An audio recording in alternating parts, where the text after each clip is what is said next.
Recordarán que estamos en los rudimentos de la doctrina de Cristo. Sí lo recuerdan, ¿no? Ahora, para asegurarme que eso es cierto, el consejo que el escritor da es dejando,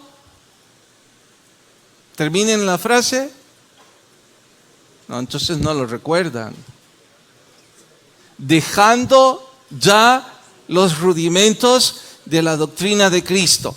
¿Por qué Él quiere que dejemos ya los rudimentos? Para que progresemos, para que crezcamos, para que maduremos. Está diciendo que esa es la fundación y que ya basta de ser niños, que hay que dar otro paso hacia la madurez espiritual. En ese contexto, entonces, bien haremos en recordar los rudimentos que ya estudiamos hasta la fecha. Díganlo ustedes en voz alta. Arrepentimiento de obras muertas. Voy a reducirlo por cuestión de tiempo. Obras muertas. Segundo, fe en Dios. Tercero,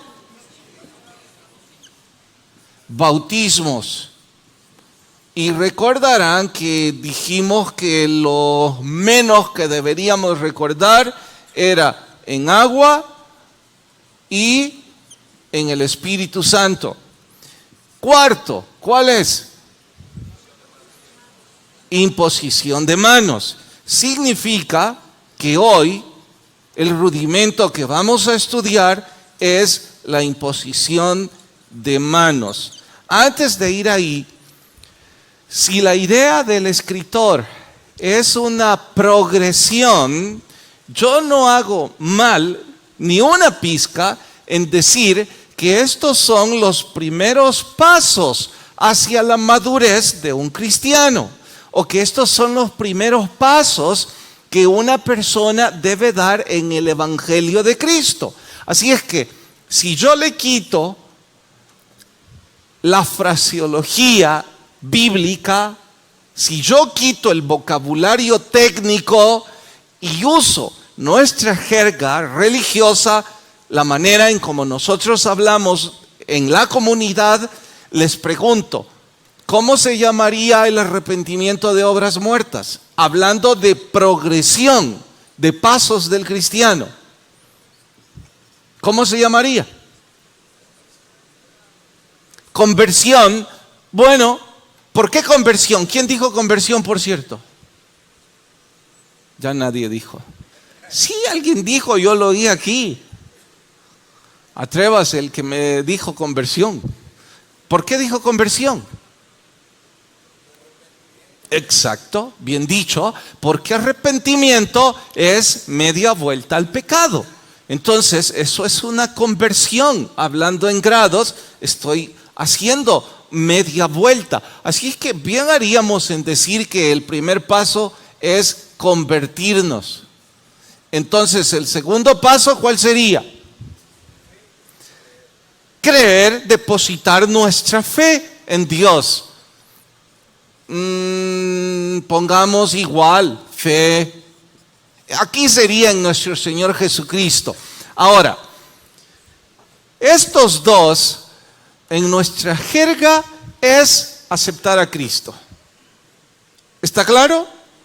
¿Por qué? Porque cuando aceptamos a Jesús como nuestro Salvador, nos arrepentimos de nuestros pecados y depositamos nuestra fe en el sacrificio de Cristo. Así que esto es aceptar a nuestro Señor. Pongo la cruz haciendo relación a Él. Ya dimos el primero, el segundo paso, o siendo más estricto, ya dimos el primer paso. ¿Qué es lo que sigue en la progresión del cristiano hacia la madurez espiritual después de haber recibido a Cristo? Bautizarnos. Así es que lo que sigue es bautizarnos. Bueno, no vean este cuadro en honor a vuestro antecedente. ¿Qué sigue después de bautizarnos? Exactamente. Sigue servir. ¿Por qué razón entonces La cuarta doctrina o el cuarto rudimento de la doctrina de Cristo es imposición de manos. Bueno, eso es lo que vamos a estudiar en el sermón de hoy titulado Imposición de manos. Voy a leer de nuevo todo el verso y verán que lo que dije está resumido en el verso 1. Capítulo 6, carta a los Hebreos. Capítulo 6, carta a los Hebreos. ¿Listos? ¿Sí, amén o no amén? Bueno, yo no estoy listo. Por tanto, dejando ya los rudimentos de la doctrina de Cristo, vamos adelante a la perfección. Les dije que otra traducción sería hacia la madurez. No echando otra vez el fundamento del arrepentimiento de obras muertas, de la fe en Dios, de la doctrina de bautismos, de la imposición de manos. Antes de orar, debo acotar, si usted tiene 3 o 5 años de congregarse con nosotros, considere como un error horrendo, después de 3 o 5 años de congregarse en esta iglesia y de haber estudiado esto, no conocer bien los rudimentos de la doctrina. Eso significa que usted está casi desperdiciando su tiempo. Les animo que estos versículos queden en nuestro corazón y en nuestra mente muy bien grabados. Son el fundamento de nuestra fe. Oremos. Padre, por favor te rogamos tu Espíritu hable a nuestras vidas y que podamos crecer a través del estudio de tu palabra. Gracias por ser tan bueno con nosotros en Cristo Jesús. Amén. Cada doctrina he dado una definición académica. Les he dicho que aunque no es punto de honor recordar la definición académica, es punto de honor entender el significado de forma práctica. Pues bien, voy a empezar dando la definición académica y verán en esta doctrina que el significado práctico es casi por inercia o por su propio peso. Diríamos que es la ceremonia donde un cristiano o una persona en el Evangelio o en el Antiguo Testamento pone sus manos sobre el cuerpo de otra persona con un propósito espiritual específico. Dicho propósito se hace a través de la oración y se sobreentiende, y dejo esto en mayúsculas, que la ceremonia es simbólica o representativa. Repito la definición. Ceremonia donde una persona pone sus manos sobre otra con un propósito espiritual específico por medio de la oración. Y se sobreentiende que la ceremonia es simbólica o representativa. Esta última aclaración de simbólica o representativa quiere acotar: nadie tiene poder para transferir a otra persona poder. Es la súplica que un cristiano hace a Dios que se transfiera algún tipo de bendición sobre otra persona. Pero no es que las manos de nadie tengan ningún poder. Nuestra iglesia con mucha frecuencia pone sus manos sobre los hombros de otra persona cuando estamos orando por ellos. A veces en el servicio de oración yo digo e invito: si alguien tiene un problema específico, por favor vengan con nosotros al frente, queremos orar con ustedes. Y O hacemos círculos y digo, pasen en medio y los demás pongan sus manos sobre esa persona. No significa que los que ponemos nuestras manos tengamos algún poder o que el Espíritu Santo nos haya dado algún privilegio especial por encima de otros. Solo significa que es nuestro deseo y nuestra oración. Ahora, en el Antiguo Testamento hay una cantidad de ejemplos y voy a citar versículos para que ustedes corroboren las distintas razones por las que se imponen manos. Porque no se imponen manos únicamente por enfermedades, se impone también para santificar o consagrar a una persona. Bueno, mejor se los leo, ¿para qué se los explico separado? El primero de los ejemplos. Llamó Jehová a Moisés y habló con él desde el tabernáculo de reunión diciendo, dile a los hijos de Israel, cuando uno de vosotros ofrece ofrenda de ganado vacuno, ovejuno, verso 3, si su ofrenda fuere holocausto, de su voluntad lo ofrecerá a la puerta de la reunión. Verso 4, eso es lo que nos importa. ¿Y qué cosa? Y pondrá su mano sobre la cabeza del holocausto. Todo esto lo voy a resumir así. Si yo soy el sacerdote, estoy en el Antiguo Testamento, y ya les expliqué sobre eso, que el sacerdote no es lo mismo con el pastor del Nuevo Testamento, son funciones distintas. Pero en fin, si yo soy el sacerdote del Antiguo Testamento, usted trae una ofrenda al templo, entonces yo tomo esa ofrenda y pongo mi mano sobre ese animal y oro pidiendo que ese animal sea aceptado como ofrenda delante de Dios por su pecado. Pregunto, ¿me doy a entender lo que se hacía aquí? ¿Sí, amén? Bueno, vean un segundo ejemplo del Antiguo Testamento, que no tiene que ver con el sacrificio en el tabernáculo.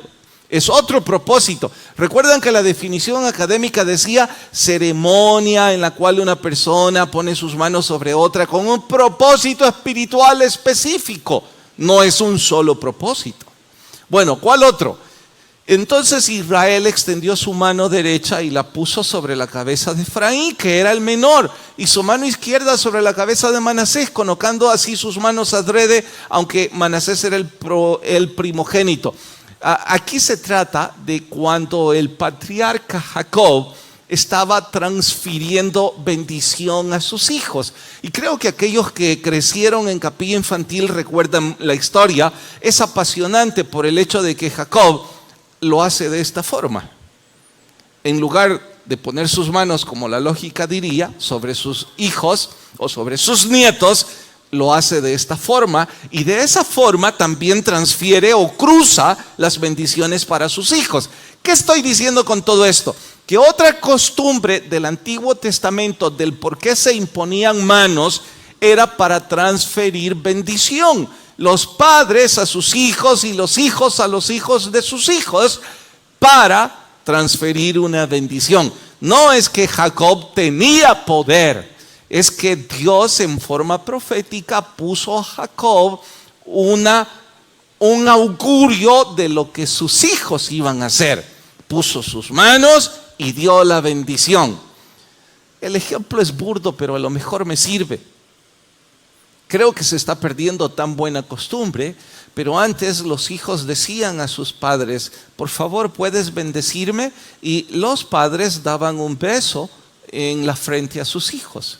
Mi abuela, que en paz descanse y que esté con el Señor, pues solía hacerlo. Cada vez que me veía decía, hijo, Dios te bendiga, me daba un beso en la mejilla y era la manera en cómo ella estaba orando por eso. Bien, ¿me di a entender en este caso? Tercera forma o tercera costumbre de que el Antiguo Testamento, y noten, no voy a decir que son todas, solo voy a decir que son algunas. Envió pues por él y le hizo entrar y era rubio, hermoso de ojos. Ahora está hablando de David. Y de buen parecer. Entonces Jehová le dijo, levántate y úngelo, porque este es. Voy a hacer paréntesis aquí antes de seguir leyendo. Ungir es un verbo que traducido al español en forma literal es derramar. Ungir es tomar una tinaja, literalmente de aceite, y derramarla sobre la cabeza. Y la costumbre no era para humanos, la costumbre era para el ganado, puntualmente para las ovejas. Los pastores de ovejas expertos sabían que en el invierno la humedad provocaba que en la nariz de las ovejas y en sus fosas nasales esa humedad se convirtiera en el ambiente propicio para que las moscas depositaran sus huevecillos. Crecían y algunos de ellos, en lugar de ir al ambiente exterior, iban al ambiente interior y provocaban que las ovejas se volvieran desenfrenadas, golpearan sus frentes y murieran por infecciones. Por eso, los pastores expertos hacían una mezcla de aceite vegetal con un poco de azufre y otros químicos más de la época que se convertían en una especie de insecticida, pero también una especie de lubricante. Traían las ovejitas y les derramaban aceite sobre su cabeza. De esta forma las estaban protegiendo y las estaban consagrando, apartando, cuidando. Bueno, esa costumbre se llevó a los reyes de Israel, porque el rey de Israel, por designio, por figura bíblica, debían ser pastores del pueblo de Dios. Los reyes no estaban para enseñorearse del pueblo, estaban para cuidar al pueblo y servir al pueblo. De allí que los reyes se consideraban pastores. Y por eso, cada vez que se consagraba o se instalaba un rey, se ungía con aceite. Era la manera de decir que Dios estaba protegiendo a ese hombre y lo estaba consagrando para ser pastor de su pueblo. ¿Me di a entender? Samuel tomó, verso 13, el profeta Samuel tomó el cuerno del aceite, los cuernos eran tinajas o depósitos en ese entonces, y lo ungió en medio de sus hermanos. Desde aquel día en adelante el Espíritu de Jehová vino sobre David. El aceite también está relacionado con el Espíritu de Dios. Muchos historiadores están convencidos de que la imposición de manos es algo que sustituye la unción con aceite en el Nuevo Testamento, aunque no la elimina, y ya se los voy a demostrar, porque Santiago en el Nuevo Testamento recomienda ungir con aceite, pero es algo así como una práctica que ha quedado más para el Viejo Testamento. Bien, ahora voy a ir al Nuevo Testamento, no porque no tenga más ejemplos del Antiguo, sino porque no tengo más tiempo. Pero no quiero ir si hasta aquí no estoy seguro que me estoy dando a entender. ¿Todos amén? Nuevo Testamento. Lucas 4:40 dice: al ponerse el sol, todos los que tenían enfermos de diversas enfermedades los traían a Jesús, y él, poniendo las manos sobre cada uno de ellos, los sanaba. En el Nuevo Testamento, imponer manos sobre otra persona al orar también es una ceremonia representativa en donde estamos suplicando sanidad por los enfermos. Y esa es la razón por la que en los grupos de oración digo de vez en cuando: por favor, venga al medio, los demás vamos a orar por usted. Sigue. ¿Está alguno entre vosotros enfermo? Llame a los ancianos de la iglesia, dice Santiago, y oren por él, ungiéndole con aceite en el nombre del Señor. Pastor, ¿y ese es algún aceite especial? La Biblia no dice que haya nada especial. Significa que puede ser aceite de la casa? Bueno, la Biblia no dice que no. Cuidado, porque hay algunas denominaciones que venden aceite bendito. Y no vaya usted a resultar como aquel amigo que venía de Israel y me dijo que traía arena del desierto, no sé si era del desierto de Israel, del Mar Muerto, ¿de dónde? Y que traía tanta arena que hasta podía venderla. Y un montón de gente, tras la ignorancia, hasta estaba dispuesta a comprarle la arena. Y de pronto usted va a resultar que encuentra a alguien en la calle también vendiendo aceite especial. No, cierto que hay algunas librerías evangélicas, costumbre que yo aplaudo, que venden algunos botecitos bonitos y que el aceite tiene algún perfume y que ocupan eso para tenerlo en la iglesia y cuando oran por alguien derramar un poquito de aceite y orar por ellos. ¿Por qué no? Si no es un negocio. De hecho, lo que yo he visto en algunas librerías, esos botecitos no pasan ni de $3. O sea, no creo que sea algo para engañar a la gente. Creo que solo es algo práctico. La última vez que visité a este hermano, estoy mencionando otro ejemplo, oré por él y después de orar por él me dijo: Carlos, me gustaría que oraras de nuevo y que me ungieras con aceite. Y yo sonreí y le dije: con gusto, pero no traje conmigo aceite, en realidad no es algo que suelo hacer. Entonces él sonrió: no, si aquí tengo en la cocina. Me dijo: oh, dale, tráelo. Y eso sé, porque les dije al principio que es una ceremonia simbólica y representativa. Él es un cristiano maduro. Él no estaba depositando su fe en el aceite, y yo tampoco. Solo estábamos haciendo eco, evocando el espíritu de este versículo. ¿Me estoy dando a entender? Y esto, dicen algunos historiadores, que pues es el sustituto, no, más bien la imposición de manos es el sustituto de la unción con aceite. Sigue. Entonces le fueron presentados unos niños para que pusiese las manos sobre ellos y orase. Y los discípulos respondieron. Jesús les dijo: dejad a los niños venir a mí, porque de ellos es el reino. Una vez más dice: y habiendo puesto sobre ellos las manos, se fue de ahí. ¿Jesús los estaba sanando a estos niños? No. ¿Y entonces qué estaba haciendo? Levante la mano a alguien y dígame, porque dijeron mucho y no entendí nada. Hermano, gríteme. Los estaba bendiciendo. ¿Qué tipo de bendición? ¿Quién sabe qué tipo de bendición?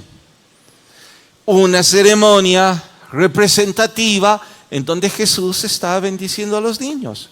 Esa es la razón por la que cuando cumplen 40 días, sumado a lo que el Antiguo Testamento y el Nuevo dicen, los niños son traídos al altar y son presentados y el pastor pone sus manos sobre ellos. También es simbólico. De hecho, confieso y las disculpas a todos los papás que han presentado sus hijos aquí y alguna vez se han preguntado: mire, fíjese que fui a otra iglesia y el pastor los cargó en sus brazos y les hizo mimos y la ceremonia fue más especial y usted lo único que hace es poner las manos. Bueno, mire, pare ahí. Lo primero es que la Biblia dice que es solo poner las manos. Segundo, yo soy pésimo para cargar en mis brazos a los bebés. Si mis hijos no los cargué hasta que ya estaban duros de sus cuellos, imagínense, me cae uno aquí. Y como es una ceremonia representativa, pues yo, con el respeto que los papás deben, lo que hago es poner mis manos sobre ellos, porque es simbólico. Y también simbólicamente les pido a todos ustedes, ¿recuerdan? ¿Pueden por favor levantar su mano derecha indicando que también ustedes están orando por el bebé? Salió el otro día alguien menos cuerdo que yo y me dijo bien molesto: ¿y por qué siempre dice la mano derecha? Vaya. Me dijo: eso tiene una tendencia política. Me quedé pensando, quizás de aquí en adelante voy a decir: ponga las dos manos, para que no me relacionen con tendencia política. Es simbólico, por favor. En realidad, es la fe que está en nuestro corazón. Ahora, que la ceremonia es importante, por supuesto que lo es, pero de forma simbólica. Que el bautismo es una ceremonia simbólica también, sí, y sí es importante por la fe que nosotros depositamos, no en sí mismo por el acto. Bien, siga. Este es otro propósito de imponer manos. Primera de Timoteo, no descuides el don que hay en ti, que te fue dado mediante profecía con la imposición de las manos del presbiterio. Respondamos algunas o definamos algunas palabras que no son parte de nuestro vocabulario. Presbiterio es algo así como el consejo de ancianos, el consejo de diáconos o de líderes sería el presbiterio. Profecía podría muy bien ser predecir algo que está por suceder o proclamar una verdad. En este caso es predecir. Cuando estos ancianos oraron por Timoteo, ellos le predijeron que el Espíritu Santo le estaba dando un don. Entonces ellos oraron para transferir o para orar que el Espíritu Santo derramara o ungiera o derramara sobre Timoteo ese don. Por cierto, en este caso se trata del don de la enseñanza, porque Timoteo lo dice. Eso significa que otra razón del por qué se imponen manos es precisamente para transferir un don espiritual. ¿Para qué son los dones? ¿Alguien tiene idea? Y si me va a decir, pero un montón de cosas, bueno, hay dos en donde se pueden resumir todas las razones. ¿Para qué son los dones del Espíritu? Dicho en forma bíblica sería para edificación de la iglesia o para servir al prójimo. Para eso son los dones espirituales.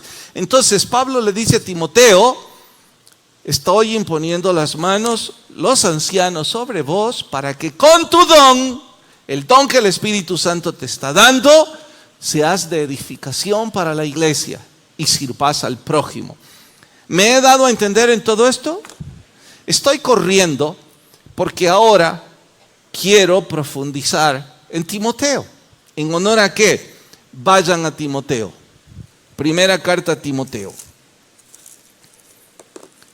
Primera carta a Timoteo. Por cierto, creo que no es casualidad. Dios tenía un propósito en todo esto porque fue la carta que estudiamos en las conferencias. Capítulo 4, vamos hasta el versículo 13. ¿Listos? Primera carta a Timoteo, capítulo 4, versículo 13. ¿Están todos listos?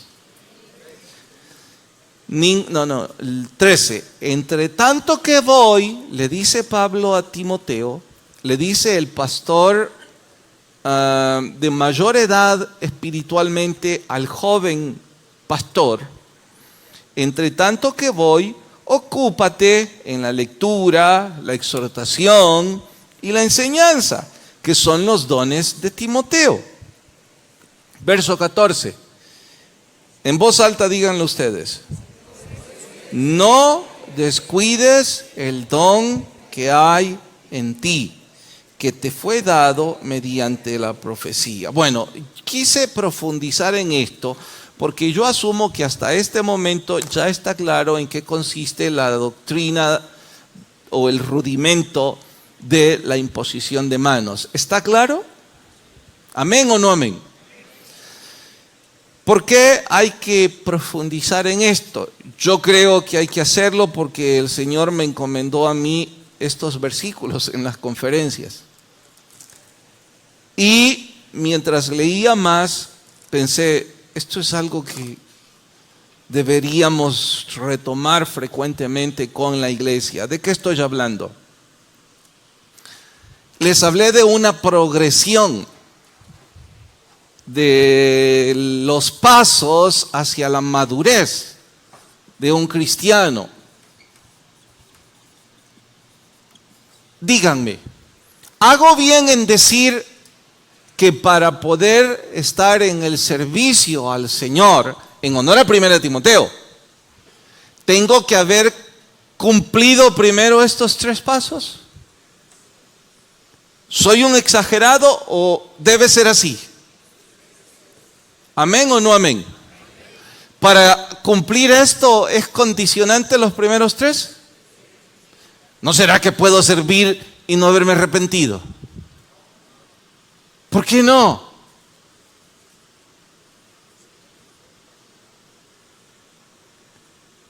¿Por qué no, hermano? Porque el servicio viene por agradecimiento de lo que Dios ha hecho. Bueno, si usted tiene razón, ayúdenme porque soy un pastor en problemas ahora y lo digo en serio. ¿Cómo interpreto a una cantidad de personas en nuestra comunidad que quieren servir en los ministerios sin cumplir los primeros 3 requisitos? ¿Cómo lo interpreto? ¿Entienden lo que estoy diciendo? Hay personas que no se han arrepentido de vivir con la que no es su esposa. Están viviendo con la que no es su esposa y quieren servir. No tienen ningún dolor en su corazón por el estado civil en que están. A no ser que les duele mucho pero no se les nota. Hay otros que no quieren arreglar su problema legal. Hay otros que no quieren bautizarse, pero quieren servir. ¿Cómo logro interpretar a estos? Bueno, yo he estado tratando en mi poca vivencia como predicador. He tratado de encontrar algunas respuestas a esa extraña peculiaridad. Porque sabe, cada vez que intento poner algún tipo de orden, arremeten tanto contra mí. Dicen que legalista. Pero ¿por qué legalista? Si solo les estoy diciendo que no podemos servir, la Biblia dice, si no arreglamos algunas cosas básicas de nuestra vida, que no podemos servir si no queremos bautizarnos. Y hasta dicen cosas como, me echó. Y ya van a ver la responsabilidad del pastor y de los líderes, pero eso se los digo antes. Quiero sugerir algunas cosas que se han venido a mi mente. Creo que algunas personas quieren servir porque tienen la equivocada racionalización de que una forma de compensar mis pecados es sirviéndole a Dios. ¿Entendieron lo que dije? Por si no lo entendieron, les voy a poner un ejemplo. Cuando yo empecé a dar clases en el seminario, una de las películas que siempre recomendé que vieran los que estudiaban doctrinas conmigo era La Misión. Se las recomiendo, así se llama. Es sobre una misión jesuita. La película es apasionante y con un argumento bárbaro. No es evangélica, al contrario, es de religión tradicional, de la otra. Pero es apasionante porque el protagonista, que si no me equivoco es Robert De Niro, asesina a su hermano. Lo amaba como su hermanito menor, con todo su corazón, pero lo encontró en la cama con su esposa. Y también amaba a su esposa. Entonces, ante tan grande dolor y frustración, él toma su espada y asesina a su hermano. Nada sacia el dolor. Después de haberlo asesinado, sufre más que antes de saber de ese adulterio. Él quiere quitarse la vida y no tiene el valor.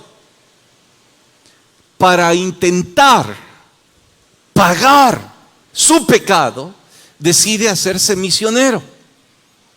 Y se va precisamente a una selva, creo que es en Sudamérica. Y allí en Sudamérica él está dispuesto a pasar todas las penurias. Se une no como religioso, sino que se une como un hombre de armas a una misión jesuita. Y les dice: soy su esclavo, hagan lo que quieran conmigo. Necesito encontrar perdón por mi pecado. Y sabiamente 2 o 3 de los sacerdotes intentan guiarlo, incluso a convertirse en un misionero de corazón. Pero él nunca lo consigue. Hasta ahí dejo la película. Porque ahora voy a decir la película de algunos. No hemos llegado, espero, al homicidio, pero sí hemos cometido cantidad de pecados. Tratando de compensar el daño que hemos hecho, estamos dispuestos a sacrificarnos. Y escuchen esto porque tiene como filosofía retorcida. Con frecuencia me doy cuenta que son los pecadores de errores que la sociedad reprocha los que están dispuestos a sacrificarse. Porque los que se creen buenos, esos no se sacrifican por nada.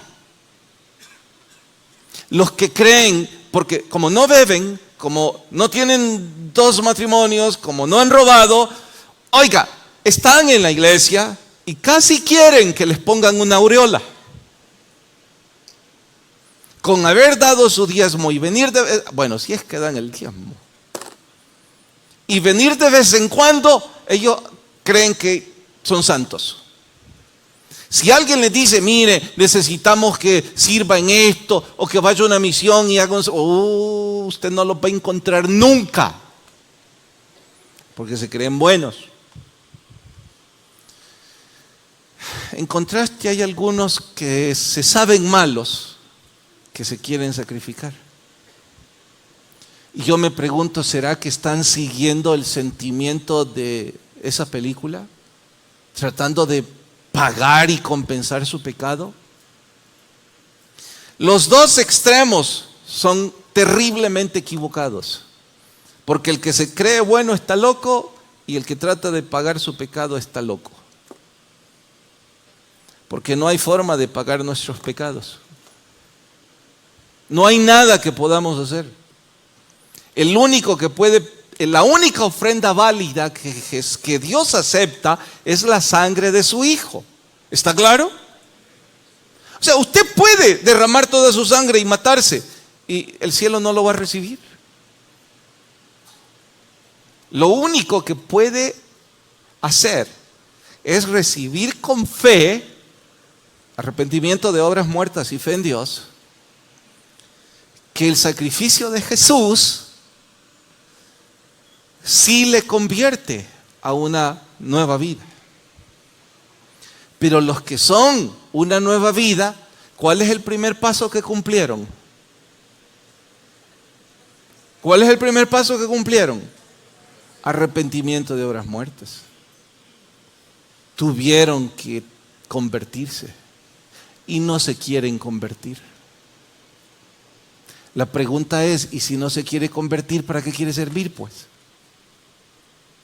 ¿Entienden la parte filosófica que yo no entiendo?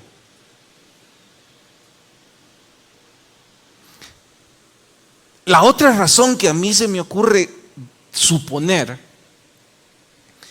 es que quieren tener un pie, y yo sé que la frase es trillada, un pie en el mundo y un pie en el evangelio, pero yo no hablo de esa frase trillada, yo hablo de disfrutar de los privilegios del mundo y disfrutar de los privilegios del Evangelio. Les pregunto, a los que tenemos el honor de experimentar la gloriosa experiencia de servir a Dios, ¿es un gozo inmenso, sí o no? Quieren ese gozo, pero también quieren el gozo del pecado. Entonces quieren tener un pie en cada mundo. ¿Me estoy dando a entender?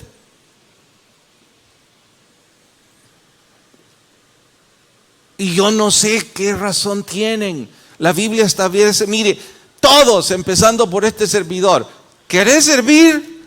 Bueno, cumplí estos 3. Punto. Y como servir es un privilegio inmerecido, me voy a esforzar por convertirme. Hablo conversión, arrepentimiento. ¿Cuál es el problema grave? No para los miembros de una comunidad, sino para los líderes de una comunidad. Así que ahora le hablo a todos los líderes de ministerios deportivos que les consienten cada cosa a los que vienen. Ahora les hablo a los líderes de los distintos ministerios de esta iglesia, diáconos, servidores, etcétera, etcétera. Vean el capítulo 5, verso 22. Capítulo 5, verso 22. Ya me pasé, ¿me dan permiso que me pase otros 3 minutos? Sí, ¿verdad? Bye. 5:22 dice, no impongas con ligereza las manos a ninguno. Diga lo que sigue en voz alta. Ok. Cuando yo consagro a alguien para el ministerio, en cualquier área, cuando esa persona no está dispuesta a luchar ni a arrepentirse, literalmente dice que yo soy cómplice del pecado de él. ¿Lo entendieron? No es mi interpretación, está ahí. Está bien claro. Dice, conservate puro, Timoteo. No te metas en el lío de otros. Imagínense este pobre predicador, tengan compasión de él. ¿Cuántos pecados yo tengo todavía que cosechar las consecuencias míos y encima los de ustedes? Porque se enojan si yo digo, mire, y si no está dispuesto. Y no solo tenga compasión de mí, tenga compasión de todos los líderes. Y si alguno de los líderes está ahora pensando, esta era la excusa que yo necesitaba para sacar a todos, pastor. Bueno, aquí está la otra complicación. Si usted es pastor, si usted tiene el don del Señor de ser pastor, usted siente amor por las ovejas. Usted no quiere que ellos se vayan del rebaño. Usted va a terminar diciendo, quizás, y no sigan mi ejemplo, pero lo confieso públicamente. Muchas veces mi decisión es, quizá uno de estos días se arrepienten de todo corazón.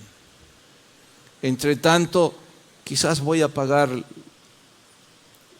ser cómplice.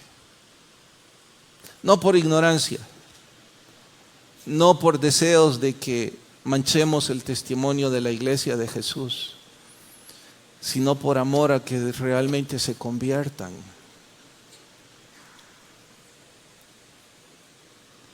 Me dijo un joven líder que está en un atolladero parecido, ¿qué hago, pastor? Creo que esa persona no está dispuesta a ser fiel al Señor. Bueno, quítela. Pastor, pero yo le amo como mi amiga. Si yo digo eso, yo sé que se va a ir al mundo de una vez. Le dije, bueno, entonces, si estás dispuesto a sufrir por el pecado de ella y por consentir, quizás el cielo te perdona. Pero es una decisión que cada líder debe tomar. ¿Me he dado a entender? Bueno, si todos han entendido mucho, el consejo de Pablo a Timoteo es: no descuides el don. Todos aquellos de ustedes que sirven en un ministerio y ustedes saben de sobra que tienen el don. ¿Cuál? ¿Qué sé yo? Cantar, enseñar, recibir a la gente, servir a los niños. Si ustedes no lo cuidan, y la única forma en que podemos cuidarlo es los primeros pasos.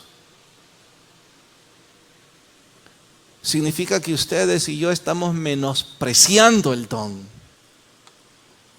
Y la Biblia dice que los dones pueden ser quitados.